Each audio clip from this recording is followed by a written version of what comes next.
ഡൽഹിയിലെ നെഹ്റു വിഹാറിൽ 9 വയസ്സുകാരിയെ ബലാത്സംഗത്തിനിരയാക്കി കൊലപ്പെടുത്തിയ സംഭവത്തിൽ പ്രതിഷേധം ശക്തം. പ്രതിയെ അറസ്റ്റ് ചെയ്യാത്തതിൽ പ്രദേശവാസികൾ റോഡ് ഉപരോധിച്ചു. അതേസമയം അന്വേഷണം നടക്കുകയാണെന്നും പ്രതിയെ പിടികൂടുമെന്ന് പോലീസ് വ്യക്തമാക്കി.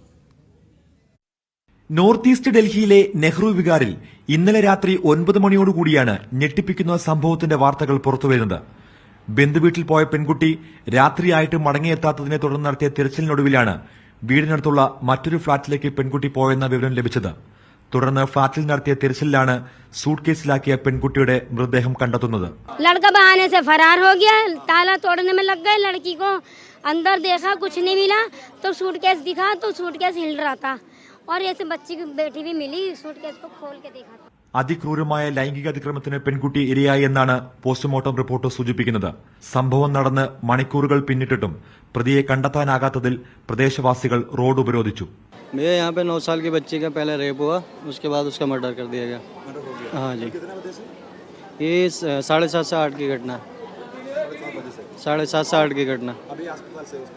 अभी तो पोस्टमार्टम के लिए गई हुई है, कल से ही. हाँ, अभी आई नहीं. അതേസമയം എഫ്ഐആർ രജിസ്റ്റർ ചെയ്ത് അന്വേഷണം ആരംഭിച്ചിട്ടുണ്ടെന്നും പ്രതിയെ ഉടൻ പിടികൂടാനാകുമെന്നാണ് പോലീസ് വ്യക്തമാക്കുന്നത്. മീഡിയ 1 ഡൽഹി.